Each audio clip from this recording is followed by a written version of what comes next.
Good afternoon. Thanks for joining us today at our first BYOB in a really long time. I think the last one we had was June, Tina. Does that sound about right? I think so, yep. Probably around the same time that we did our first Silver Week, which was pretty exciting. So this is the first, we'll probably screw it up, but it'll be a lot of fun. We have 10 silver companies presenting for 3 minutes each. The CEOs will be coming in and out of the panel area, so we would ask any of the CEOs that we're going to bring over to keep their camera and their mic off until they're introduced.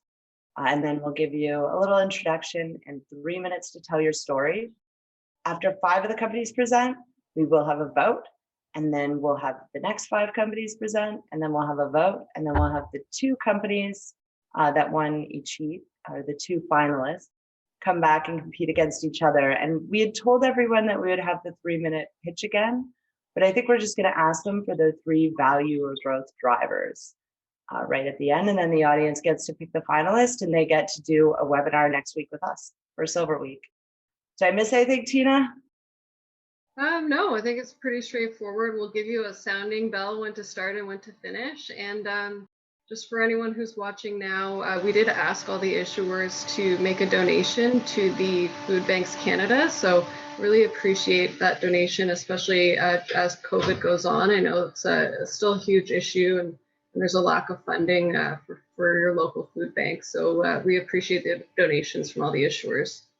And we also made one. And also it is a BYOB, so feel free to have a drink. And presenters, you also feel free to have a drink. If you have a lot, it might make it more interesting for us, actually. With that out of the way, I think that we already have our first presenter in the panel area with us. Hi, John. Hey, Deborah. Can you hear me all right? Yeah, we can hear you just fine. So this is John. He's CEO of Abraplata. Abraplata's got assets in Argentina and Chile. We've had some great drill results this year, so I'm sure he's going to tell you all about it. Tina, you got your timer ready? Yeah, I'll give you a 5-second countdown, and then we'll ring the bell. Sounds excellent. We're ready to go. Okay. 4, 3, 2, 1. Okay, thanks everyone.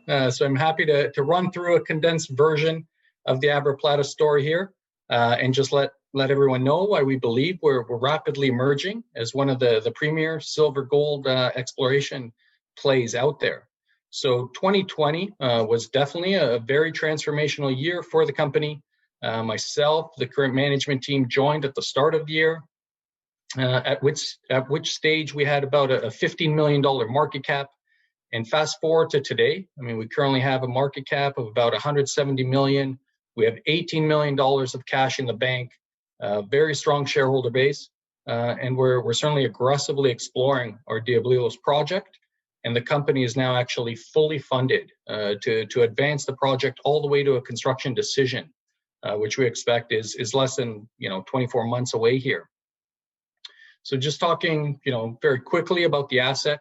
We own 100% of the Diablilos project. It's an advanced stage exploration project. It's had over 40 million US spent over the years. It's located in a very mining friendly province in Argentina called Salta, which consistently ranks as one of the most attractive mining jurisdictions in all of Latin America by the Fraser Institute survey and others. The project already has a large existing resource base, totaling over 140 million ounces on a silver equivalent basis in the indicated category. And importantly, the resource is entirely within oxides. It's close to surface.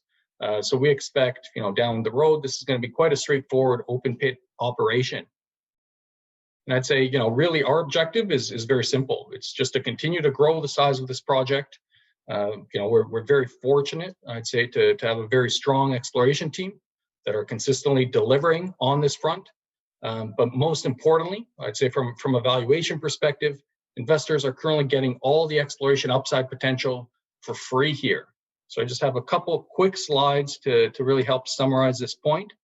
So the first slide here just shows the grades of comparable size oxide projects in the Americas. So as you can see, I mean, we have the highest grade profile with current grades more than double the peer average.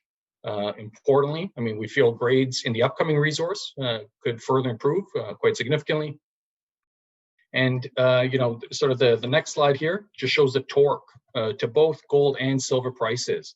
So, you know, importantly, again, this project has very high margins at much lower commodity prices. So based on the PA study, which assumed gold price of only, you know, $1,300 an ounce, silver price of only $20 an ounce. I mean, we're currently trading at half of the value of the project based on those conservative commodity price assumptions. And so if you assume current price decks, I mean, we're trading at less than 25 cents on the dollar. So, you know, overall, this is a very unique asymmetric opportunity where investors are essentially paying for a fraction of the value of the current project and really getting all the upside for free. Thanks, John. That was Do you great. have a couple seconds to spare there? Yeah. I think you're under. That's great. Perfect.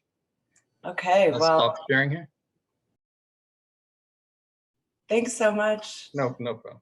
One of our contestants hasn't shown up yet, so we're skipping ahead to Blackrock Gold. So Andrew Pollard, CEO, feel free to turn on your camera and mic. Hi, Andrew. Nice to see you. My goodness, holy cow, great to be here. I don't think I'll ever feel as much like Eminem in 8 Mile as I do right now. So let's see what I can do in 3 minutes. Love it. Okay, you got the timer ready? Yeah. Are we going? Okay, come on, Oh, Rabbit, no. here we go. Just want to make sure you got your. I got enough pressure already. Lay off, okay? Here we go, guys. Buckle up. It's going to be a wild ride. So, you know, the good thing about a forum like this is I don't really need to extol the virtues of silver. I think if anyone's watching this, it's because they're a believer, just like every other company presenting here is. I mean, I don't think that anyone's going to do wrong in making an investment in any single one of these companies over the next 6 or 12 months, because I think that, you know, the markets never look more ripe for us to go on a run. And it feels a lot like it did back in March or April of last year before things really started getting going. You know, this is at the end of the day, you know, silver, gold, copper, lead, zinc. It's not about any of that. It's about making money. You guys are here because you want to figure out how are you going to put your capital to use. And, you know, you can buy a silver ETF if you really believe in it. The question is, how are you going to outperform? My experience in the past 15 years of investing in mining companies has seen that money first will flow into a sector to companies that are in a good jurisdiction and have high grades. We got both of that in spades. We're in Nevada, and we've got a pure play silver district. It's actually silver and gold. You know, as many of you guys would know, about 2/3 to 70% of all silver production is actually a byproduct of base metals, copper, lead, zinc. Those are big monster mines that really can't scale up to benefit from a running silver price. And generally when silver is doing good, gold is doing pretty good too. Well, we've got a pure play silver gold district, and we're not in Peru, we're not in Bolivia, we're not in Mexico. We're literally in Nevada, like the tier 1 mining jurisdiction you can be in. So we're hoping to have a Nevada premium here. In terms of valuation, this is an investment.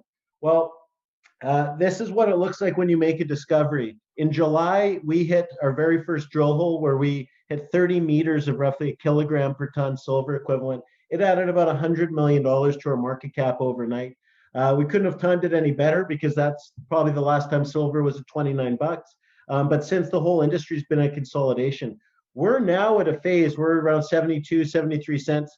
That we're right on our 200 moving day average, but we got a monster by the tail here. In fact, we just got a bought deal that was announced about a week and a half ago, which for a pre-resource company, especially in the silver and gold space these days, is unheard of. What's even more unheard of is the fact we didn't have to give a discount. What we're hitting are grades that are off the charts. And we've got the second largest silver district in Nevada, in Nevada. Nevada, for many of you guys that have been there, is known as the Silver State. We control half of what's known as the Tonopah Silver District. It's second to only Comstock, and I actually have a feeling that Tonopah is going to be bigger than Comstock was. It was just cut out from commercial production in the 1930s when silver prices tanked. This is what the Tonopah Silver District looked like about 100 years ago. It produced 174 million ounces of silver at over 2 kilograms per ton equivalent. We control half of this district. You can cut this picture down These are all the different colors represent operating mining companies in 1912. We control the western half of it. And man, we've been the first group to drill into it, and we've been hitting it out of the park. We've had grades up to 4.6 kilos. As I said, it's also a gold district too. It produced at 100-to-1 silver gold ratio. So, 4.6 kilograms silver equivalent. We had 26 grams gold. We had over 2 kilograms per silver. And we've now gone from the first drilling that's happened on these projects since 1930 to coming in and saying we're going to be delivering a maiden resource estimate within the next 7 or 8 months. What we have is 40,000 meters worth of drilling laid out that's already underway. We've got about 30 drill holes at the lab pending, and we've got a resource. Tina? Tina's too polite. You're laughing with me, not at me, right? Yeah, I'm laughing at Tina because she's like, excuse me. I'm like, just mute him. I don't have a clock. I love the sound of my voice. It's good. We like it. It's a lot of passion, Andrew. Yeah, there you go. I hold a lot of stock, and that's why I'm so passionate. Well, it reminds me of the webinar that you did a couple months ago with us, which is on our YouTube channel if anyone wants to check it out. Is that your dog? Yeah, that's Honey. What kind of dog? I'll bring her for the finals if we get there. So vote for me, and you get to see my dog in about 30 minutes. Okay, thank you, Andrew. Cheers. I'll stop sharing. So next up, we have Gary Thompson from Brixton, and I don't think that I've ever met Gary before. So, hi, Gary. Hi, how are you? So Gary was suggested and introduced to us by our new colleague, Vanessa Bogart, who's in the audience somewhere. She didn't want to be on camera today, but we'll force her soon. She joined us a couple of weeks ago. It's been really great. She came from GR Silver, if many of you may know that company, who's also going to present next week at our Silver Week.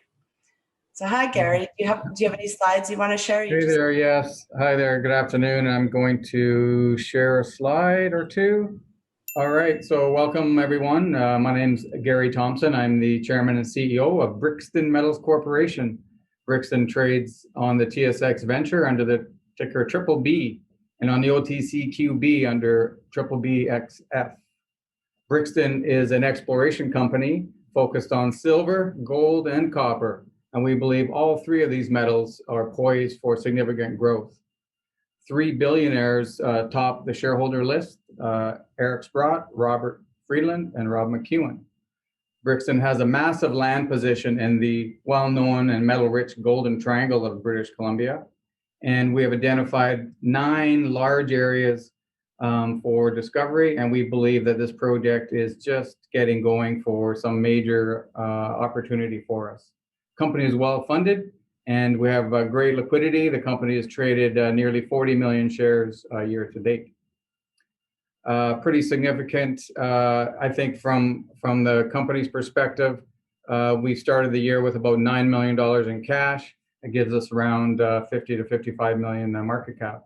We believe that we are undervalued to our peers, and we have a strong portfolio of precious metal and base metal assets.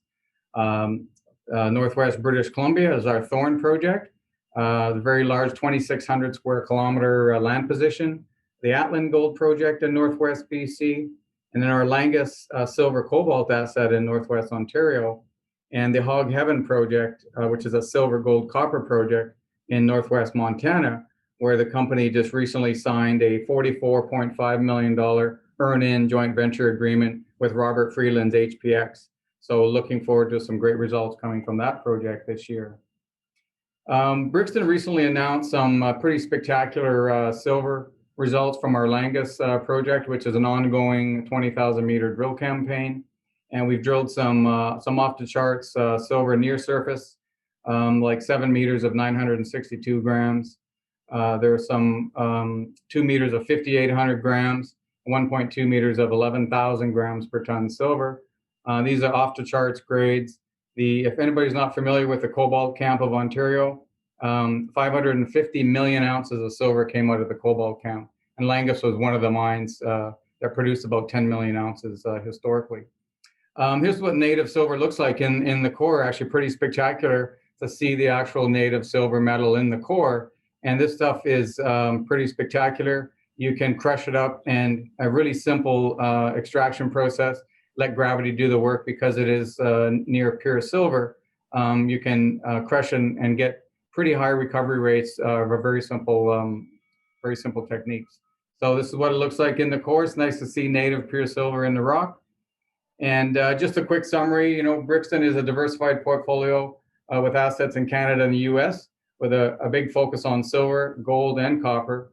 We're a discovery-driven team, and we have a successful record in building companies. And we've got many drill targets to test this year. And our goal is to get these things into resource category as soon as we can. And then we have significant upside potential through a JV-funded partnership with our Freelands HPX on our Hog Heaven project. So I think Brixton is in a good position, and it's certainly one to keep an eye on for 2021. Thank you very much.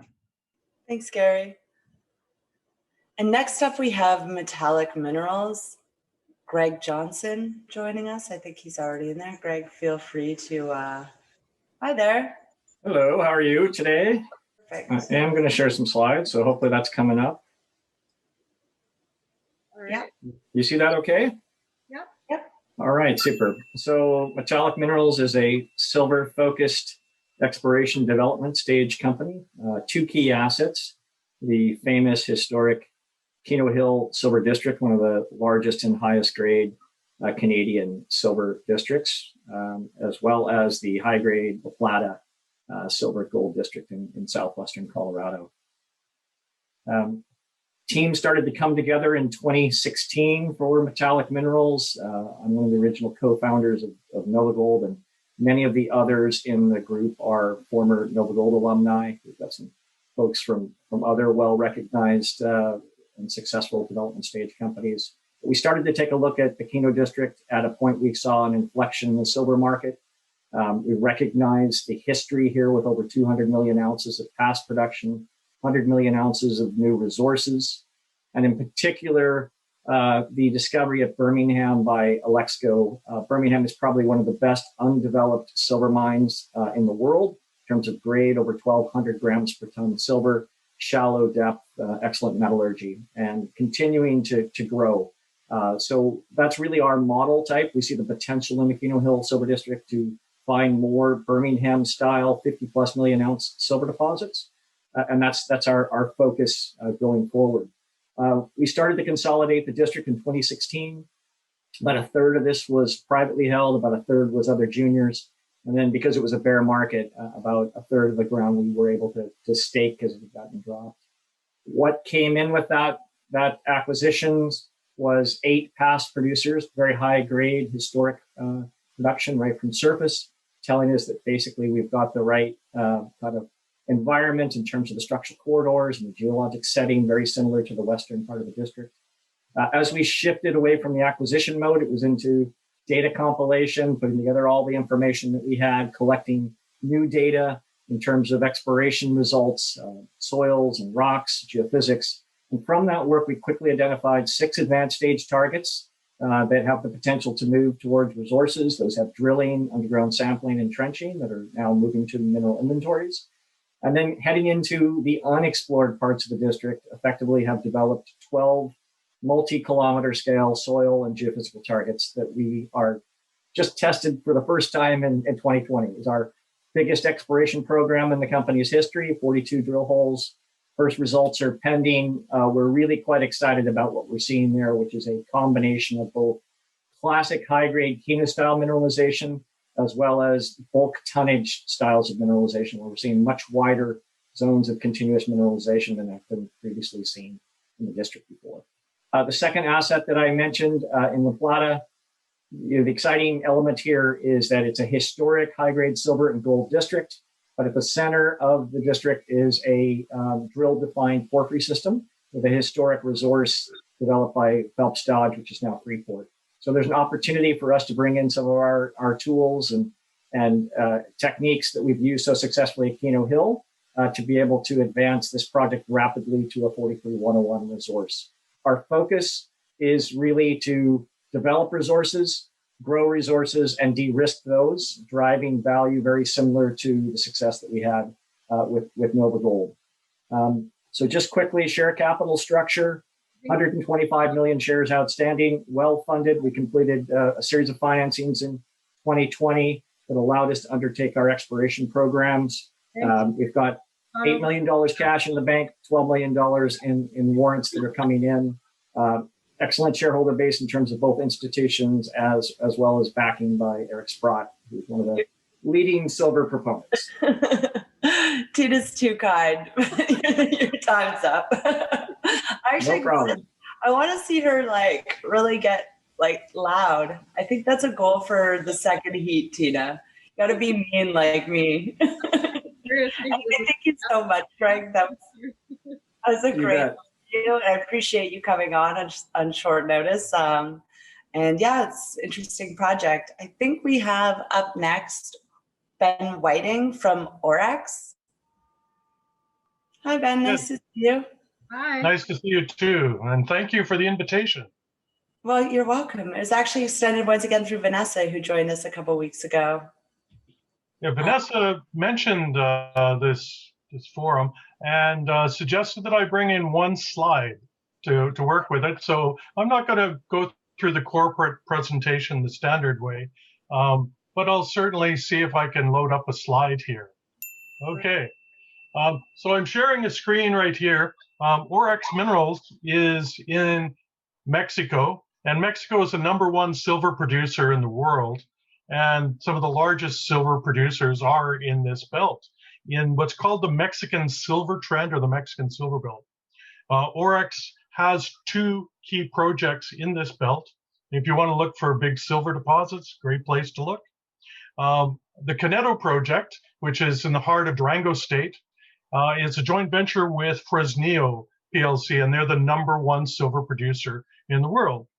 A little ways northwest of that is our Sandra project, and it's a joint venture with Pan American Silver. Pan American is the #2 silver producer in the world.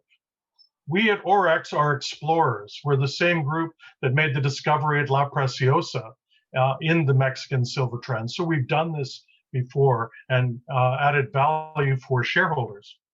We've found silver on these projects, on both projects, and we will find more. That's a forward-looking statement as it goes.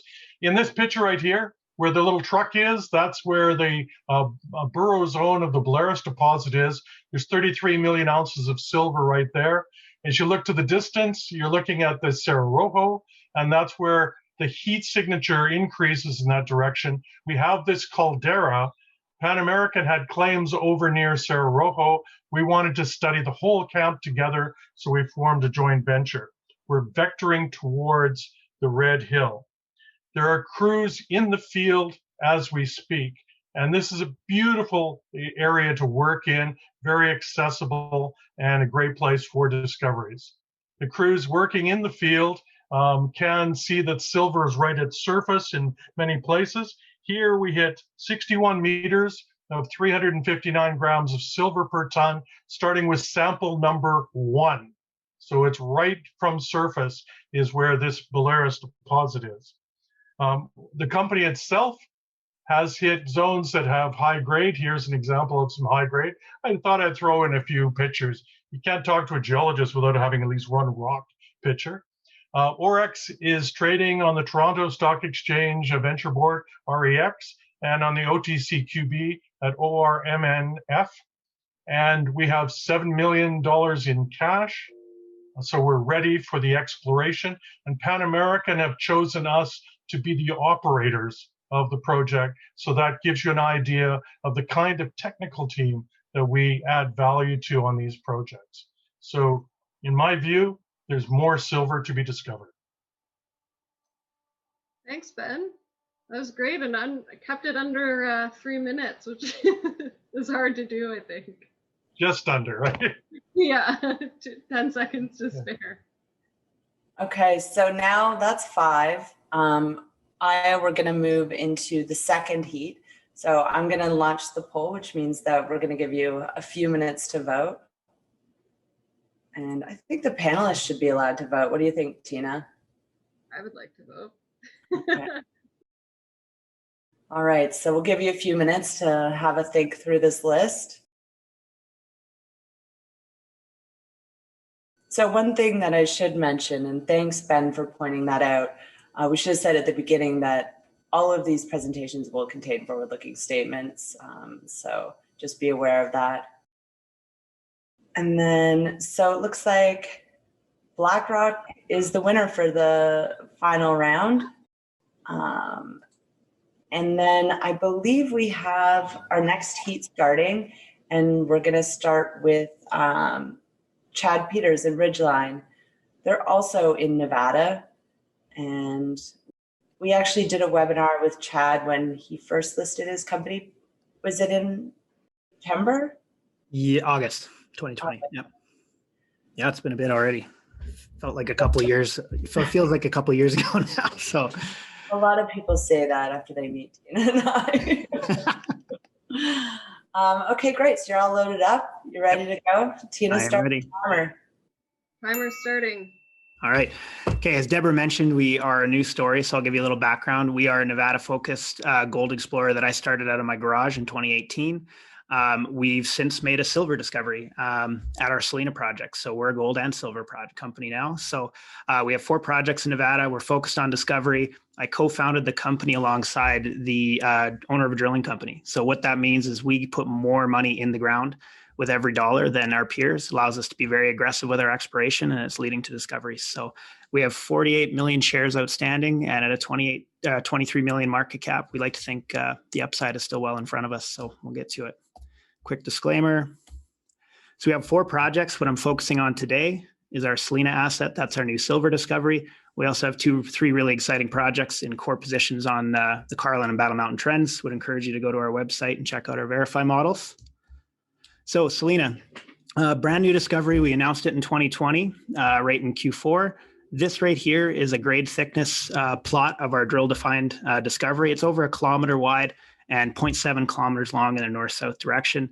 We're showing high grade for oxide, high grade oxide, silver and gold, with outcropping mineralization and shallow dip down into the valley. So we recently acquired all of this historic data, which has expanded that mineralized footprint by over 1 kilometer to the north. So this is starting to look like it has serious scale. We're getting really excited about the potential. And you can see some of these grades in here. I mean, we're talking 310 grams silver, 0.1 gold, 55 silver, 2.9 gold. 12 grams silver, I mean, sound like a broken record. 100 grams silver, 4 grams gold, all at surface along these fault zones. And they are well outside of where we've drill tested so far. So we're going to be drilling this spring. We think we can significantly expand this story. We're going to look along this section here. Oops, sorry, technical difficulties. This is our discovery section right here. As I mentioned, we have trenches right in this area that are trenching 38 meters of 115 grams per ton silver, over 1.2 kilometers of drill-defined extent already, with wide open exploration potential out in this area here. So we think that we can come out to get stacked mineralization and really start adding tons. This is obviously a bulk tonnage target. And so we need to show scale, and I think we can do that. If we look to a long section looking to the north, this is what this whole area looks like. With the new data acquisition, they were hitting all kinds of widespread low grade. They weren't drilling deep enough. This was what shows that. So some of the rare intervals that did drill deep enough, they hit into 17 meters at 25 grams per ton silver equivalent. Not a thing for over 1 kilometer to the north here. We have high grade rock chips at surface, up to 55 grams, as I mentioned. On the other side of that, 12 grams gold, 73 grams per ton silver. And within our drill defined discovery area right here, as you can see, we still haven't drilled this thing off in any kind of detail, right? It's been wide spaced scout drilling. It's a brand new discovery. I think that we can grow this thing considerably, and it has a lot of potential. So that's it. I think I got in well under 3, didn't I? Yeah.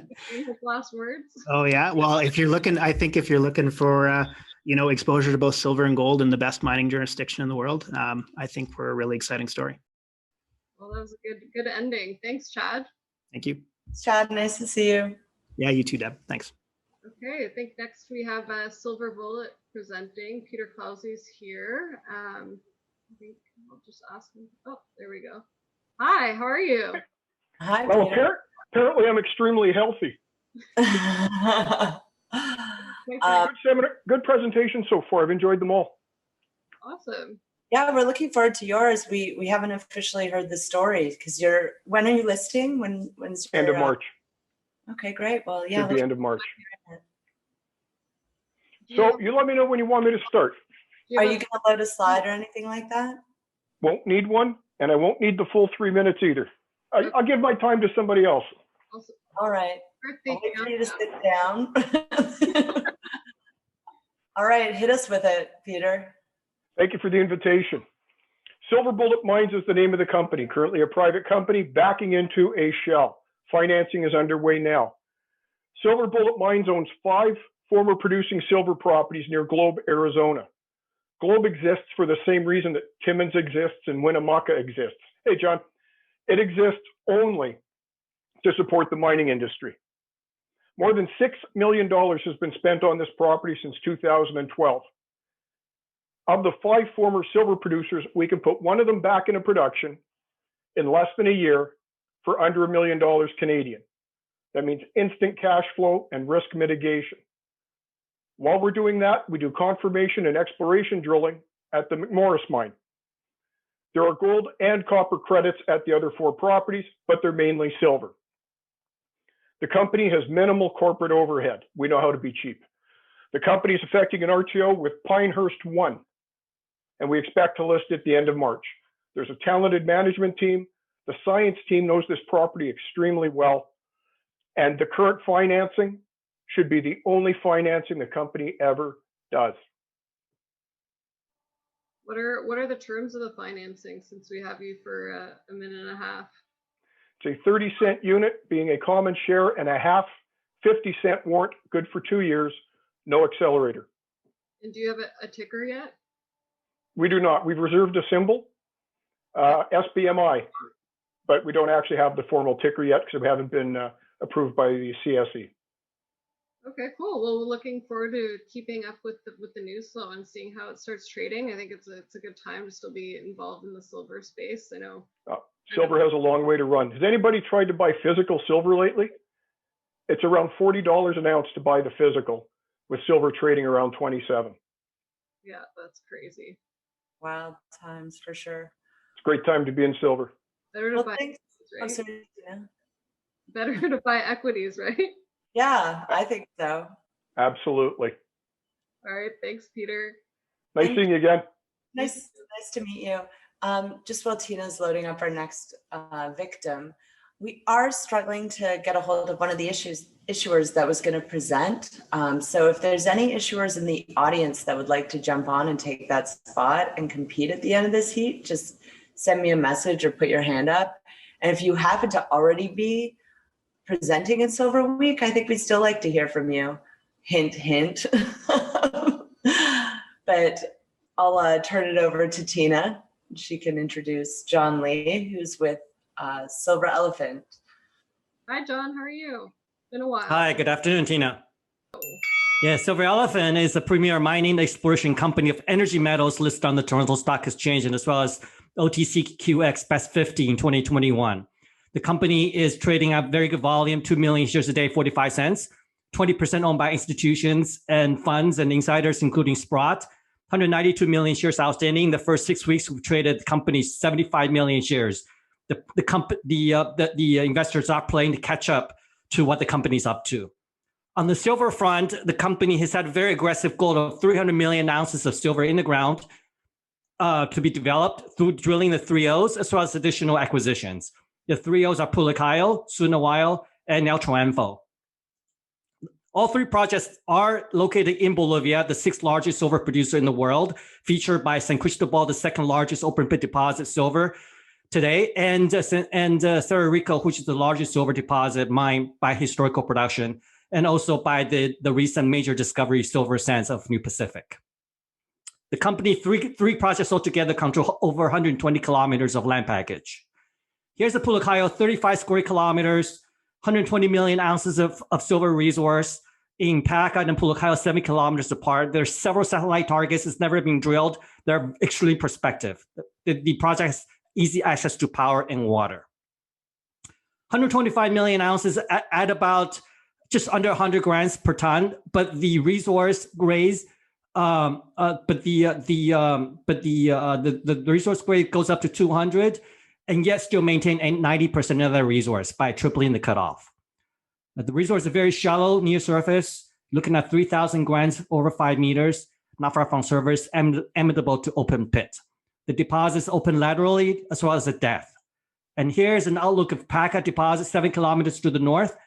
Again, very shallow, close to surface. You're looking at 1,000 grams over 12 meters. Excellent potential for expansion.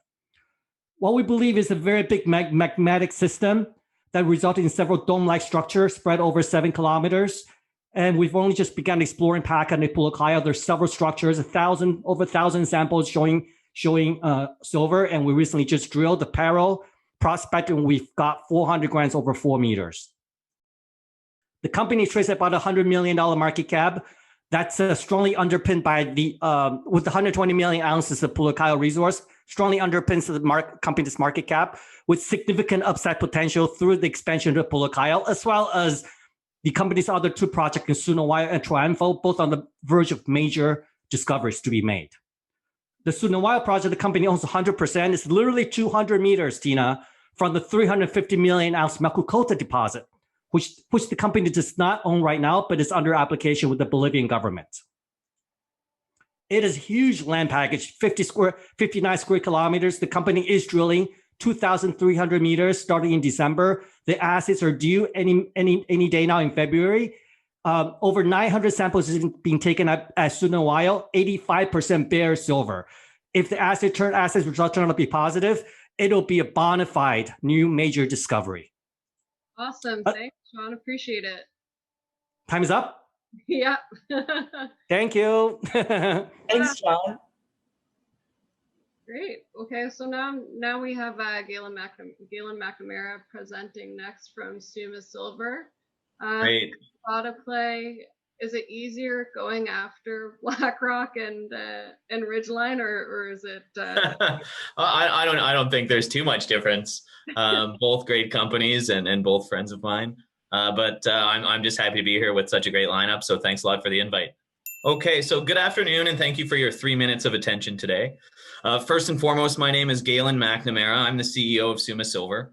I'm a professional geologist by trade, going back about 15 years or so. Prior to founding Summa, I drilled out the next-gen Arrow deposit, which is now a $1.8 billion market cap uranium developer in Saskatchewan. And before that, I worked a lot on the Santoy Gap deposit for Claude Resources, which is a gold deposit now in production that should end up being something like 2 million ounces. In 2020, Summa Silver acquired the eastern portion of the historically producing Tonopah Silver District in Nevada. The Tonopah District is one of the largest high-grade, past-producing silver districts in the U.S. And much like a few of the most successful stories in the market today, such as K92 and Silvercrest, both multi-billion-dollar companies, the Tonopah District offers enormous opportunity to explore with modern-day exploration methods to build a large resource in a safe and mining-friendly jurisdiction.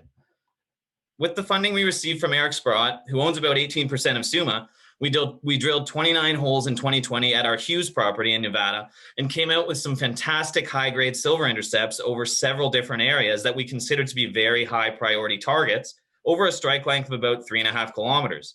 Some of the highlights of these, and there's still 14 holes pending, but some of the highlights of these were 2.5 meters at 3,760 grams per ton silver equivalent. And that, I believe, is really just the start of our goal of proving up a very large high-grade silver resource at this project. I feel like we've got a tiger by the tail in a lot of ways. So it's really now a matter of following up and seeing what we've got on our hands. So that's the Tonopah, that's the Hughes project in Tonopah, Nevada. The second project is, again, a high-grade past-producing silver district. This one's in New Mexico, and it's called the Mogollon District.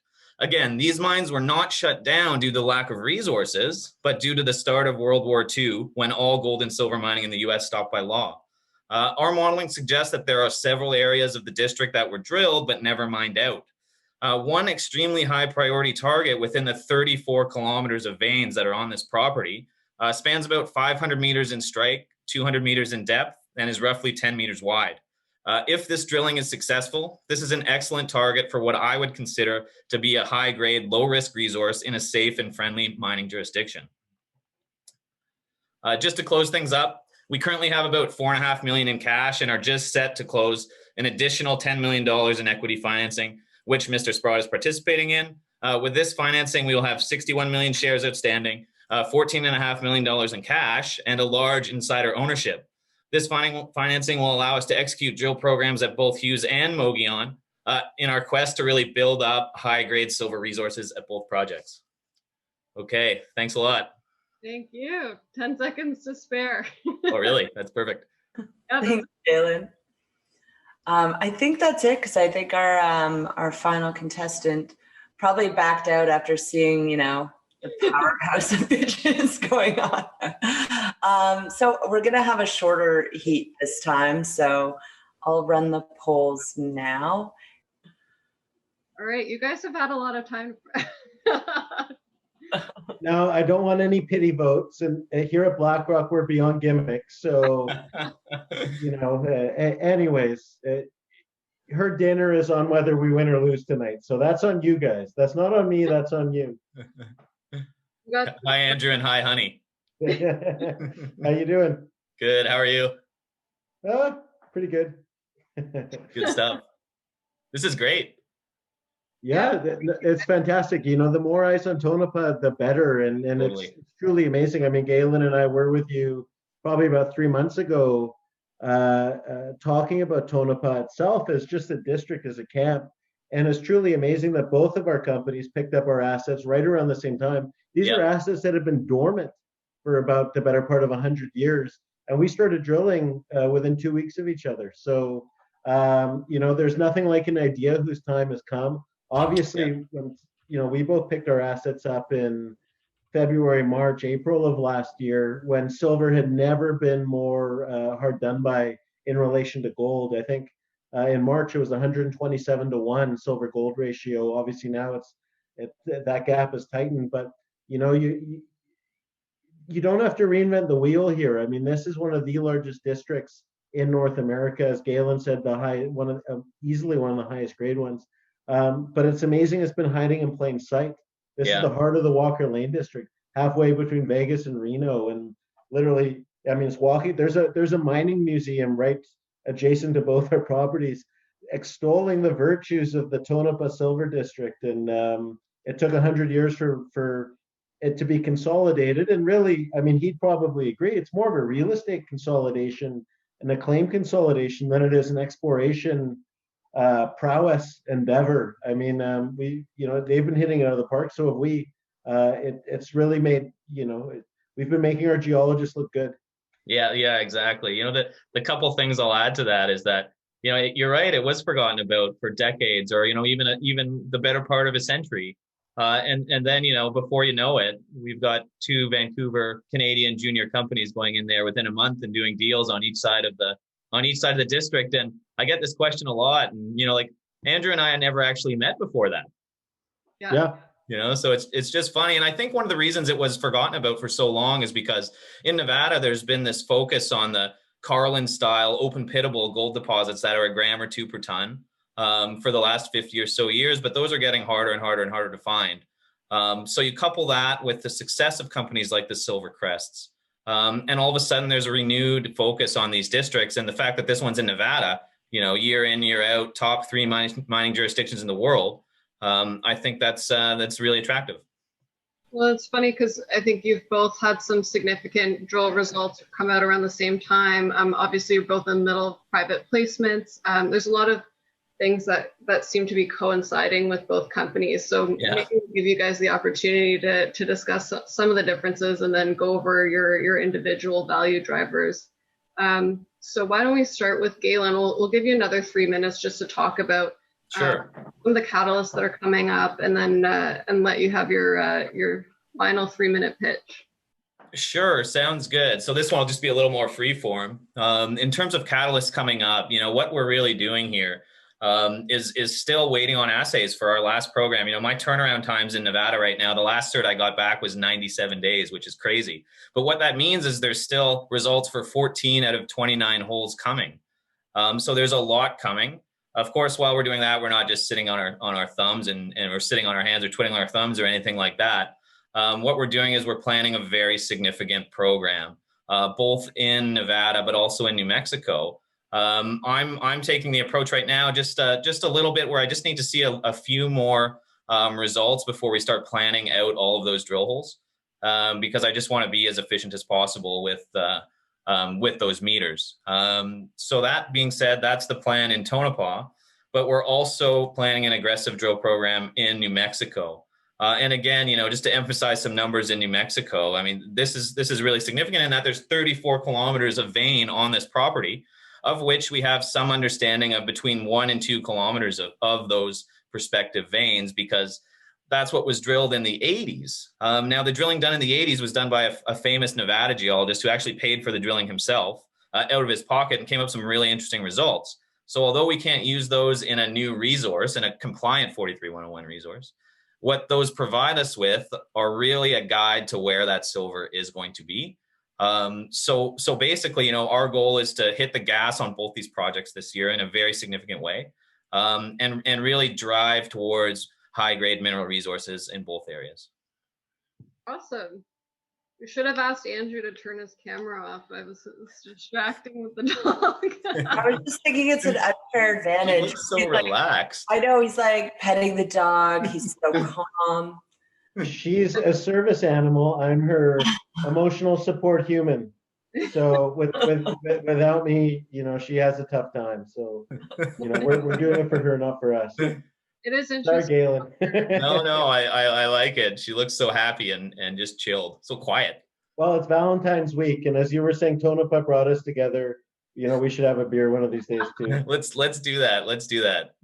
So, I don't want to use gimmicks, and I would never be accused of using gimmicks for Blackrock. I mean, it's the last thing I'd ever do.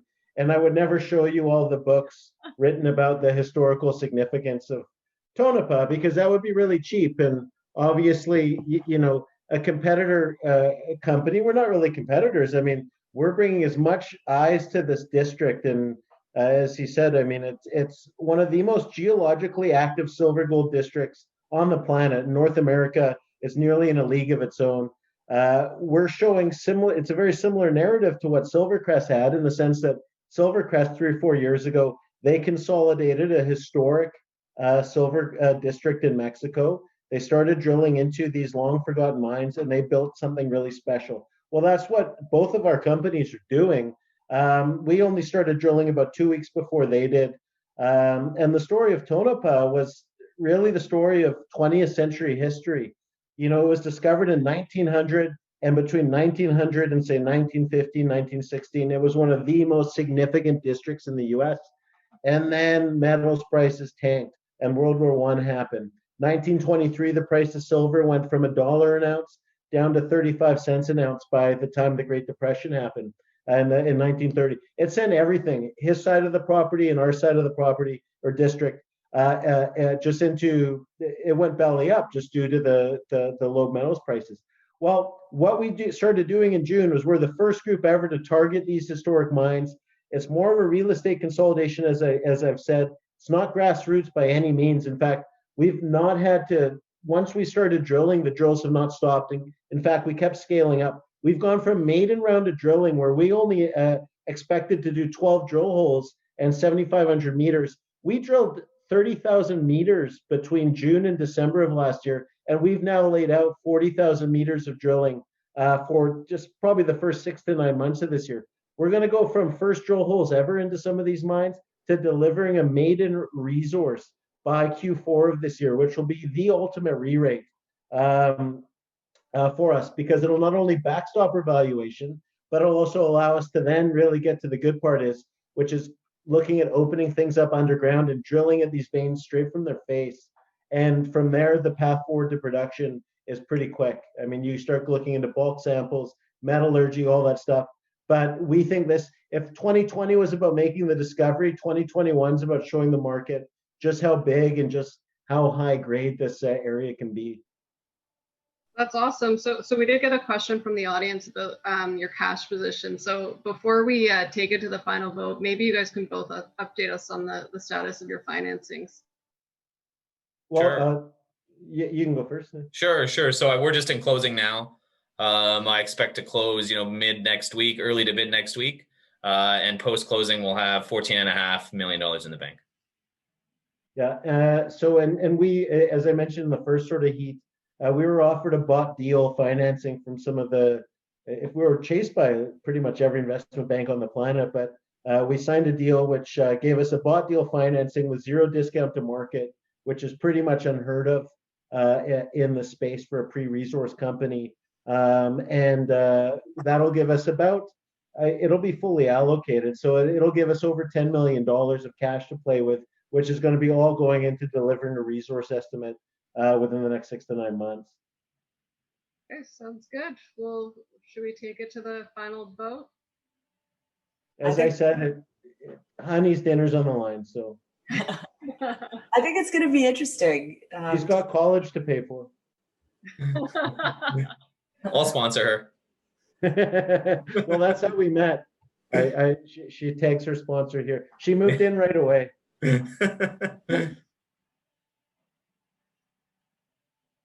Well, hopefully one day you guys get to do a joint site visit or something like that. Well, it'll be great when we can get back down to site. Yeah. For sure. Yeah. I don't know, Andrew, when's the last time you were down there? This time last year. Yeah, same here. Same here. Yeah. Exactly. Yeah. Luckily our head geologist lives down in Reno, so that's been a very fortuitous decision. But yeah, it's a pain in the butt. I'd love to get back down there. Yeah, me too. Me too. It's way overdue. What is the COVID situation there right now? Like Tonopah's pretty.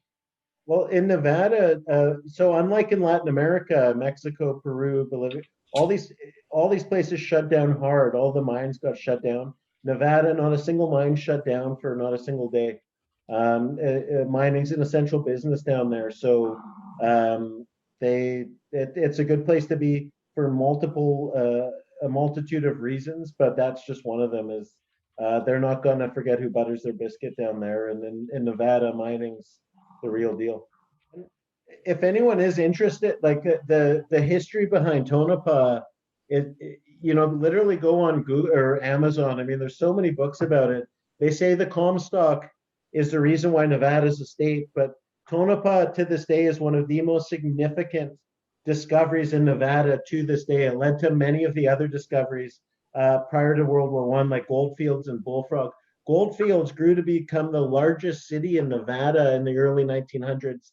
And that was discovered purely because of its relation to Tonopah. So, there's a reason why there's museums there, and it's truly amazing that it's been hiding in plain sight. 40 kilometers away from Kinross's Round Mountain mine, which has produced 15 million ounces of gold. Yeah. I mean, it's... You know what, Andrew? Goldfield's probably another one that deserves a modern shot to look for some more high grade. Well, let's do it. Yeah. We got to get it off Waterton first, though. Yeah, there you go. I like that, a JV. All right, we're mostly done, so I'm gonna end the poll. Yeah!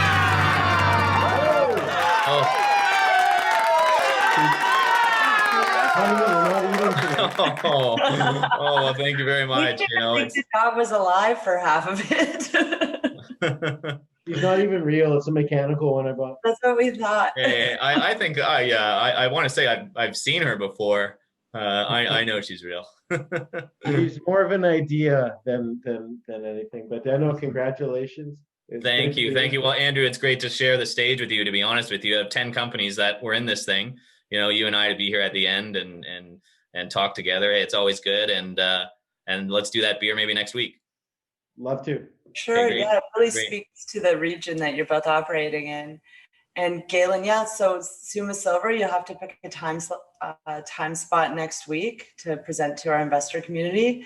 Be great. Get a full hour to yourself this time. Okay. Perfect. Get an update, and congratulations. Thank you, and thanks, Andrew, and thanks everyone for joining. Yeah, and thanks also to the issuers and the investors that participated, and for anyone that made a donation. I think it's a good thing to do from time to time. Take care of your communities, but yeah, it's been fun, and I hope everyone has a nice Thursday night, and looking forward to Silver Week next week. Tina, you look like you got something to say. No, I'm just excited for the lineup next week and to have Galen present again. I think it's an interesting time in the silver space, and obviously with retail involvement, it's been pretty crazy. So it's really, time to hear some good silver stories again. For sure. Thanks, guys. Thank you.